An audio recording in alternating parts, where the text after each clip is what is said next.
Celui qui t'aime ne te change pas. Celui qui t'aime n'essaie pas de te changer. Il t'aime tel que tu es. Si t'as trouvé en train de mettre des robes moulantes, celui qui t'aime, t'aime comme ça. Si t'as trouvé en train de parler beaucoup, tu fais du bruit de temps en temps. Quand on t'aime comme ça. Celui qui t'aime ne te change pas. Si on t'a trouvé mettant des mini-jupes, et ça donne bien, on ne te change pas. Si on t'a trouvé, tu aimes regarder des émissions de théâtre du matin au soir, tu joues aux jeux vidéo du matin au soir, voilà, tu sors du matin au soir, on ne te change pas. C'est ça l'amour. Celui qui t'aime ne te change pas. Si on t'a trouvé en train de prendre ta bière, on ne peut pas venir te dire d'arrêter de prendre ta bière. Pourquoi on va te dire de faire ça? Celui qui t'aime ne te change pas. Ça, c'est la plus grosse bêtise que les gens se racontent. Oui, je vous ai vu venir, vous étiez déjà content. Ah, il a... Non. Oh, celui qui t'aime ne te change pas. Ne va pas essayer de changer ce que tu es parce que Dieu a créé des gens tels qu'ils sont. C'est quelle bêtise idiotie ça. Dieu a créé des gens. Dieu a créé chacun tel que Dieu l'a créé. Non, Dieu ne crée pas des idiots. Dieu ne crée pas des gens imparfaits. Dieu crée des templates, c'est-à-dire des exemplaires. C'est comme des fûts vides.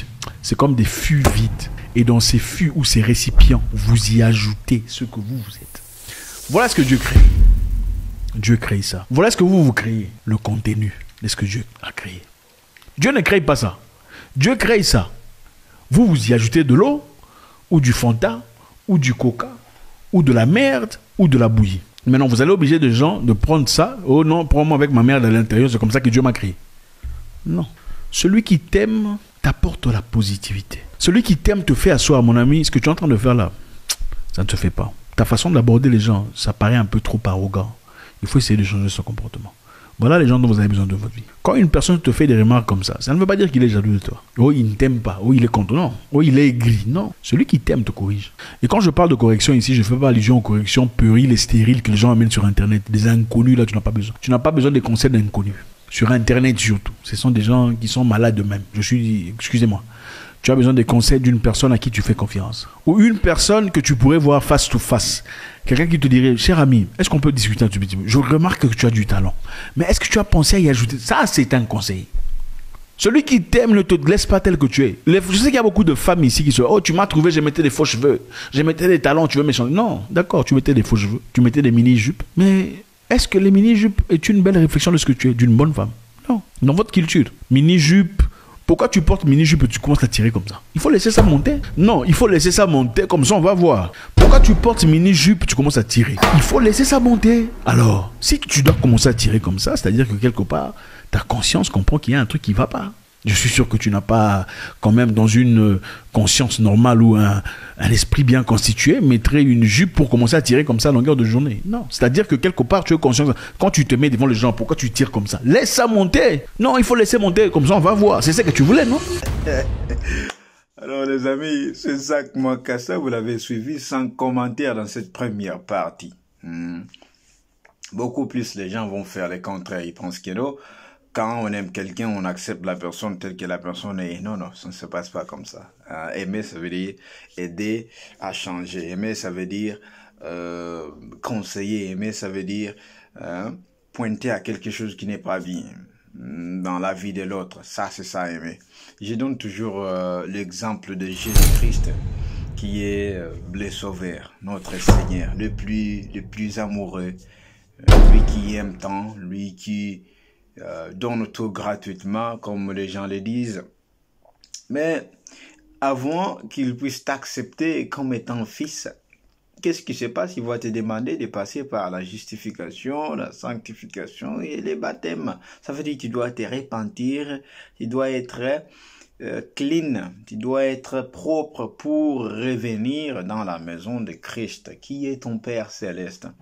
Eh bien, mais quand un homme vient, une femme, quelconque qui est dans ta maison ou dans ton entourage, ou vous êtes dans les couples ou quoi que ce soit, relation, vous devez comprendre que non, il y a un procès de changement, il y a un procès de s'allier aux lois que l'autre a, il y a un procès de être conforme à ce que l'autre cherche, à ce que l'autre veut que je puisse être. Ça, c'est la vie, les gars. Je dis toujours, soit vous êtes prêts pour des relations, soit vous n'êtes pas prêts, et vous laissez ça comme ça. Et donc voilà. Pas trop de commentaires à mettre sur ce point. Suivons la vidéo. Celui qui t'aime te dira de ne plus jamais mettre cette histoire. Quand tu rencontres un vrai homme, il te dit de changer. Et la majorité des femmes toxiques, quand ils rencontrent un vrai homme qui lui dit de changer, elles vont vers un même monsieur faible. Le monsieur faible ne leur dira rien du tout. Ah, tu es belle. Ah, mais ce que tu veux. Tu peux même te la fente juste ce qui s'est passé. Oui, c'est ça. Parce que le monsieur est faible. Il a l'impression que c'est lui qui est en train de gagner en étant avec toi. Voilà pourquoi je vous ai toujours dit il faut être fort. Il faut être des gens forts dans la vie. Pas seulement fort sur le plan fort. Il faut être fort financièrement. Il faut être fort intellectuellement. Il faut être fort moralement. Il faut guérir de vos blessures. Comme ça, quand vous êtes avec quelqu'un dans votre vie, dans une relation amoureuse, que ce ne soit pas par dépendance affective, parce que la dépendance affective arrive aussi. Tu as été blessé par quelqu'un, tu trouves quelqu'un d'autre qui te soigne, et il y a une dépendance affective qui naît. Tu penses que c'est l'amour, c'est pas l'amour. Tu étais dans un moment difficile quand vous vous êtes rencontrés. Et voilà, c'est avec le flow que tu es parti. Tu penses que tu es fou amoureuse. Pour le poser un peu là, il a parlé de la dépendance affective. Là, c'est un point très majeur parce que la plupart des gens, qu'est-ce qu'ils font? En fait, la plupart, c'est après une blessure dans une relation précédente. Donc, ils ne cherchent plus, ou bien ils ne cherchent pas une personne, ou bien une femme bien, qui va aimer, mais il va chercher une femme qui sera à mesure de faire en sorte que les blessures du passé puissent être guéries. Et là, ce n'est pas l'amour.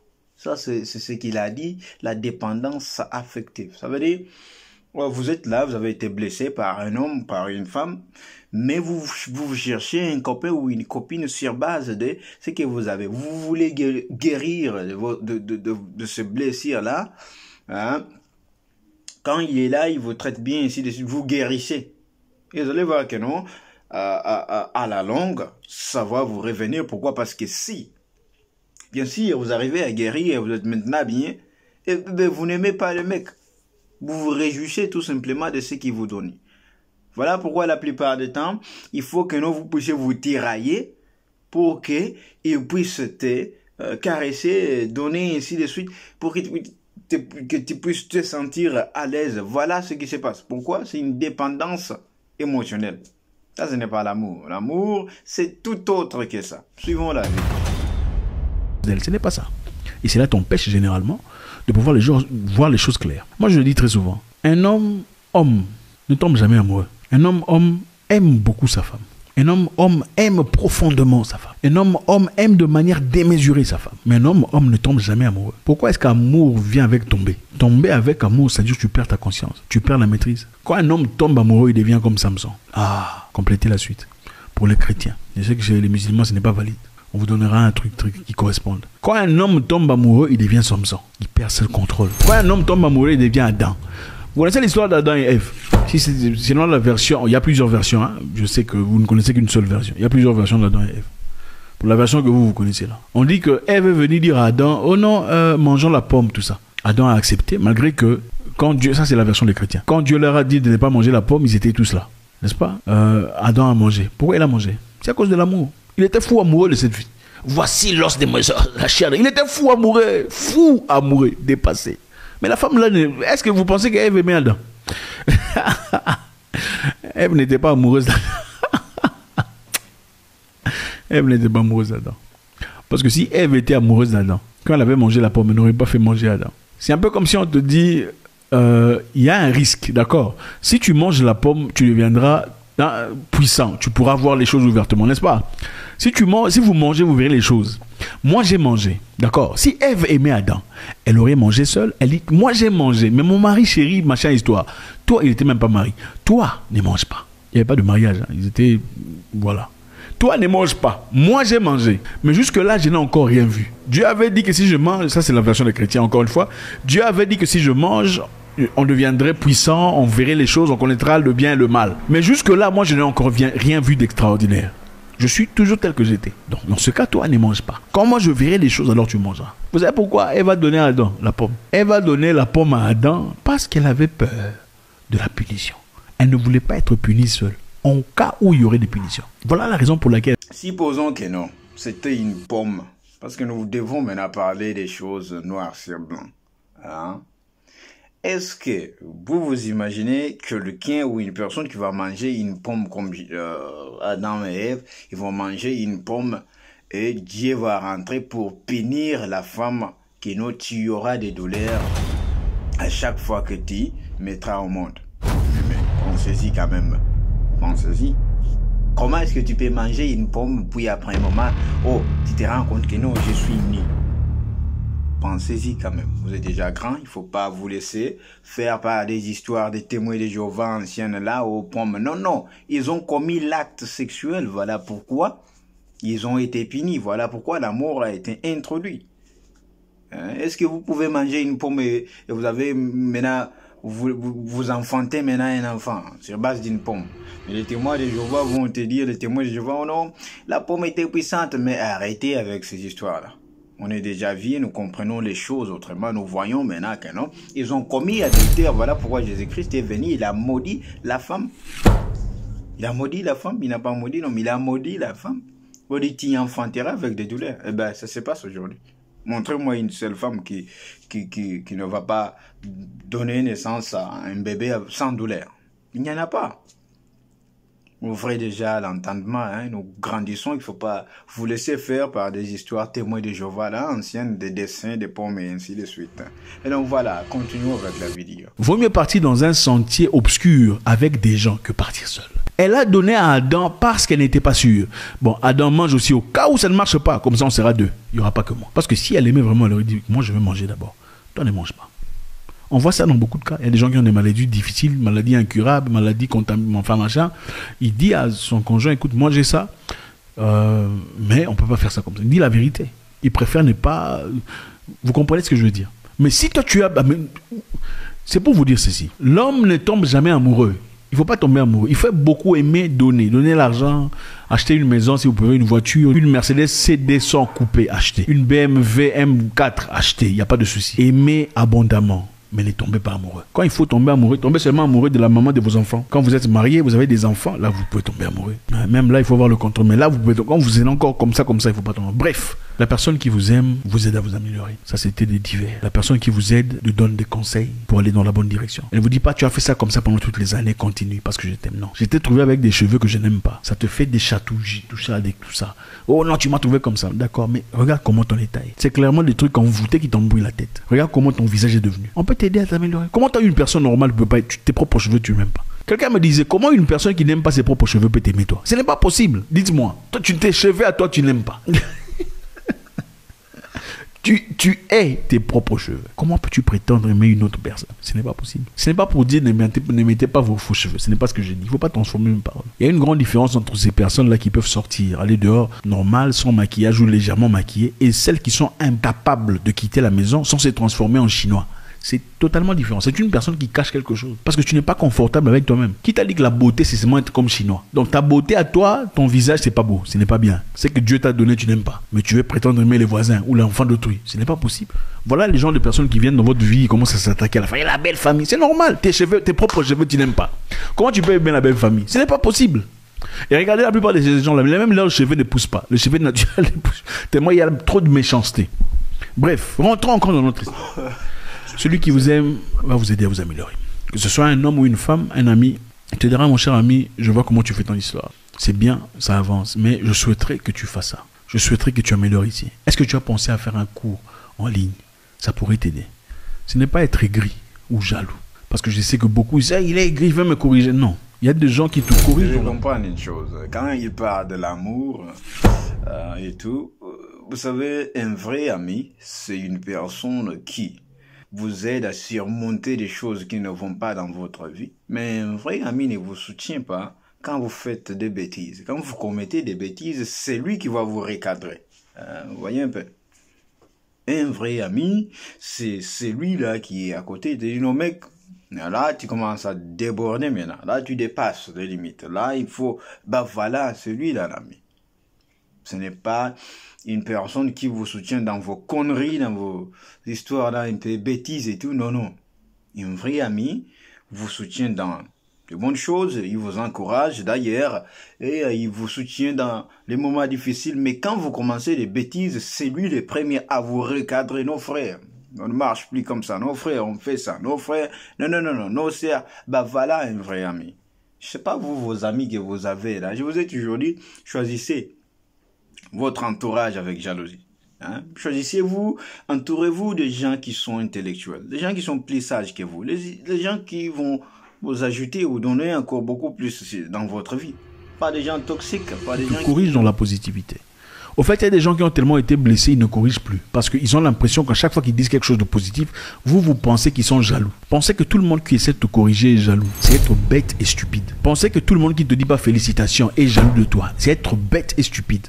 Tu peux t'attendre aux félicitations des gens qui te sont très proches. D'accord. Mais une personne qui n'est pas nécessairement proche n'est pas obligée de te féliciter. S'il te félicite, général. S'il ne le fait pas, c'est pas grave. Il n'est pas nécessairement jaloux ou aigri ou veut être à ta place. Ça, c'est toi et tes maladies dans la tête. Il y a des gens qui te voient, ah, il fait bien, ok, d'accord. Mais vous n'étiez pas proche pour qu'il vienne te dire félicitations. Ce n'est pas obligé. C'est forcé. C'est forcé qu'il vienne te dire félicitations. Non. Tu es membre de sa famille, vous êtes de la même tribu. Non. Je pourrais comprendre que l'on dise ça pour des gens qui étaient proches, des amis proches, des gens que tu as vraiment côtoyés. D'accord. Ah, pourquoi il dit rien? Ok. Mais c'est une personne que tu as vue de loin. Ce n'est pas grave. D'ailleurs, laissez-moi vous dire, vaut mieux une personne qui te corrige, qui te dit des choses que tu ne fais pas, parce que ça t'aidera à voir où est-ce qu'il y a des lacunes, où est-ce que ça ne fonctionne pas.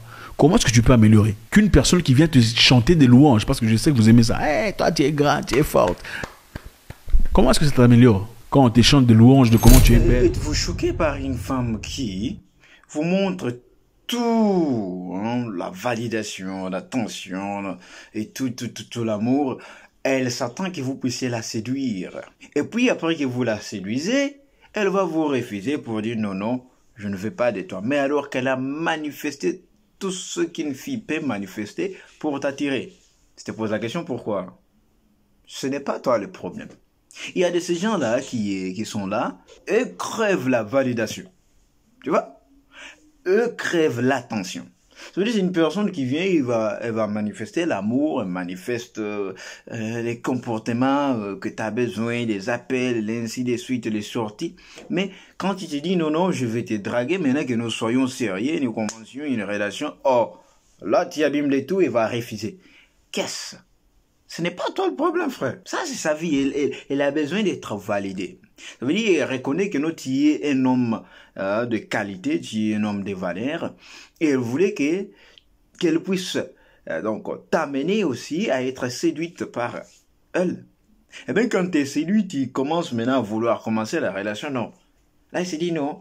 Mais là, il se prend la tête, hein, tu vois. Voilà pourquoi je vous dis toujours, ne forcez pas l'amour. Vous essayez, ça ne marche pas, frère. Stop, focalise-toi sur autre chose. De comment tu es belle, voilà pourquoi ça a créé une société de gens narcotiquement toxiques, des gens qui se pensent plus grands qu'ils ne sont en réalité, des femmes qui se pensent plus élevées dans leur société, des hommes qui sont devenus malades parce qu'ils sont célébrés, applaudis par des gens qui n'ont pas le courage de leur dire des vérités des fois. Okay. Et ce n'est pas pour dire qu'il faut recevoir des conseils venant de n'importe qui. Mais quand une personne t'aime, quelque chose doit changer dans ta vie. Si tu étais impoli, on va te dire mon ami ou ma chère, tu es impoli, il faut changer. Oh, tu m'as trouvé comme ça. Non, il faut changer, c'est une maladie, on l'a trouvé. Il faut soigner ça. Parce que les gens normaux ne se comportent pas comme ça. Et d'ailleurs, moi chez nous, non, ça ce n'est pas chez vous, c'est la rue. Va te comporter comme ça chez vous. Pas dans la rue, il faut te comporter en accord avec ce qui est acceptable. Quand il faut vivre en société avec les gens, il faut savoir qu'il faut tuer des éléments de soi. C'est comme un puzzle. Tu emmènes une partie, les gens emmènent une partie. Pour que ça soude. La raison pour laquelle vous avez beaucoup d'ennemis, c'est parce que vous voulez imposer aux gens ce que vous êtes, sans leur accorder une chance d'emmener leur petite partie. C'est ça la vie. La vie, ce n'est pas seulement vous, et moi, ils sont jaloux de personne ne te connaît, personne n'est jaloux de toi. Tu as ton peu d'argent, mange ça dans le calme. Les gens se foutent éperdument de toi. Les gens dont tu passes, ils sont en train de rire. Mais tu es malade ou quoi? Au fait, beaucoup de gens sont naturellement des jaloux. Et quand les autres réussissent, ils ont cette jalousie. Et quand ils réussissent, ils ont l'impression que les gens sont aussi jaloux comme eux, ils sont généralement jaloux. Ce n'est pas ça. Il faut aimer les gens qui vous font des conseils. Ton argent là, tu as dépensé comment? Ah, tu finis l'argent comme ça. Est-ce que tu as pensé à faire? Tu n'es pas obligé d'interrompre en disant, ah oui, moi j'ai des histoires que je... Non, il faut écouter les gens. Des fois, les gens vous disent des choses qui ne vont pas très bien, qui ne sonnent pas très bien dans votre cerveau. Mais l'essentiel, c'est de rester calme et écouter. Vous allez certainement en tirer quelque chose. Même quand une personne vous critique vraiment dans le cadre qui blesse, ou dit hey, tu pues des aisselles, c'est vrai ça blesse. Ou est-ce que il faut acheter des déodorants? C'est pas grave. Il ne faut pas se fâcher. Parce que là, même s'il est en train de le faire de manière malicieuse pour te blesser, en réalité, qu'est-ce que tu feras? Tu découvriras que, ok, j'ai des problèmes. Mon problème, c'est quoi? C'est peut-être que je pue des aisselles.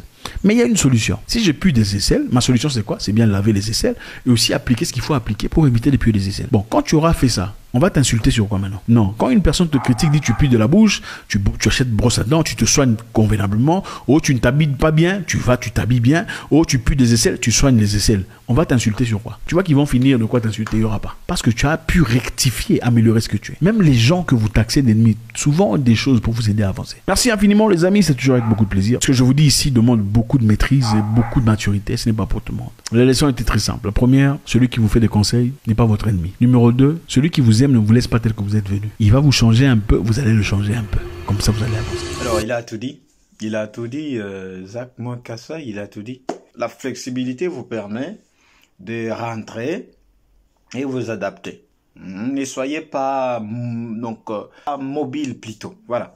Ne soyez pas des gens fixes, not moving, vous ne bougez pas, vous êtes seulement là comme des monuments ou des statues, parce que vous êtes habitué à quelque chose que vous faites chaque fois, ça doit être fait par toi. Non, non.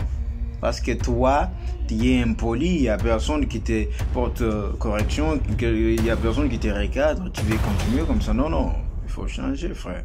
Tu vois? Il faut changer, c'est ça l'idée. Alors, développez votre philosophie. La suite au prochain numéro.